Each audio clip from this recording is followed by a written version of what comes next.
Hi everyone, thank you so much for clicking on this video and welcome back to the channel. In today's video, we're diving into the world of pen drawing, essential tips for beginners. The truth is, anyone can do it. Sometimes I look at my work and I feel like, really? I made this? Today, we're just going to break down the process step by step using a couple of pens. I'll be using the red pen and the blue pen. First, let's talk about what you would need. You just need a sketchbook plus your pens. These two colors would help create depth and contrast between the colors. A pencil is optional and an eraser as well. But sometimes it's helpful for you to use these for your initial sketch. So for your initial sketch, this is where you plan your drawings. You plan the layouts, and I strongly advise that when you're sketching your layout, you go lightly, you go softly. You don't press too hard, right? Because when you press too much and later on you want to trace over with your pen, the effect will not look so good and you would have to erase the pencil strokes over it, right? And it's gonna make the word, if the pencil is not so good or if the paper you're using is not so good, it's just gonna bleed. It's gonna cause the pen ink to bleed over your sheets. And trust me, you wouldn't want to do that. It's advisable that when you're drawing or you're trying to sketch your figure or the layout, try as much as possible to just press softly, right? You think of the skeleton, just make it soft and easy. So in this sketch, as you already see, we're working on a couple dancing tango. So it's mostly I'm focusing on the posture, the flow of the body. Right now, we're not going to worry too much about the details. We're just going to try as much as possible to get the proportions right. Now, keep in mind that with pen drawing, we don't have the luxury of an eraser. I always like to emphasize on this feature whenever I'm on live. You don't want to mess your drawing because you only have two chances.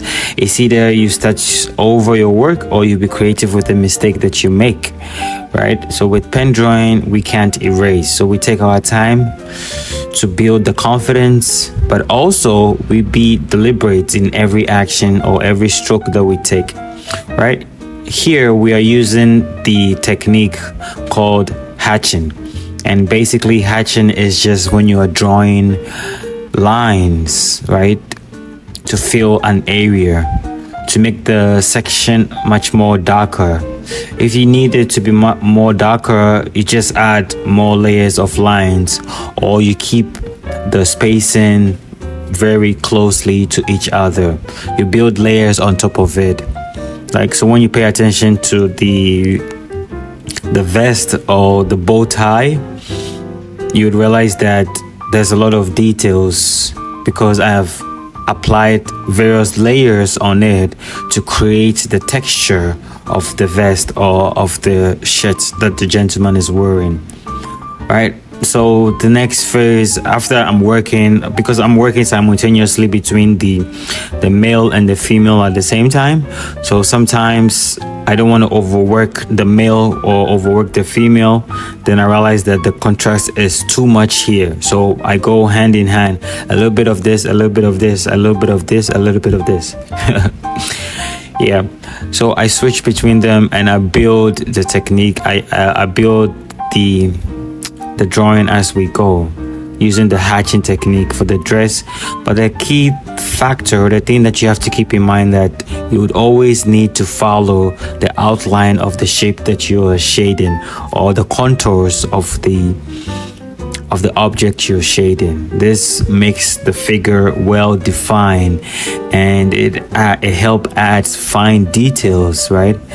If you're able to identify the dark areas and you apply these hatching or cross hatching, it really goes a long way in helping this figure stand out, right? You could also create darker shadows, and these dark shadows, it helps with the the depth, and it makes the drawings look more three-dimensional. It makes it look more three-dimensional. And I can't stress enough, your midtones, your highlights, and your shadows, like where some areas needs to be light, leave them light. You don't need to shade the whole surface or the whole object. Some places would have to be light. Some areas would also need to be very dark to sell the details, and also to make it darker in order for it to appear three-dimension. So after you've done all of these, my final thoughts on this is, for a beginner, you don't need to know too much, like to overwhelm yourself. Just keep building the lines, and you need to be patient, right? This patience is one of the key elements enable for you to excel at pen drawing. Patience goes a very long way, right? So pen drawing is just embracing imperfection. Although you're patient, you were still gonna make a couple of mistakes, or you realize that you want the stroke to go left and you accidentally make it longer or shorter. You would always make these mistakes that you can't avoid.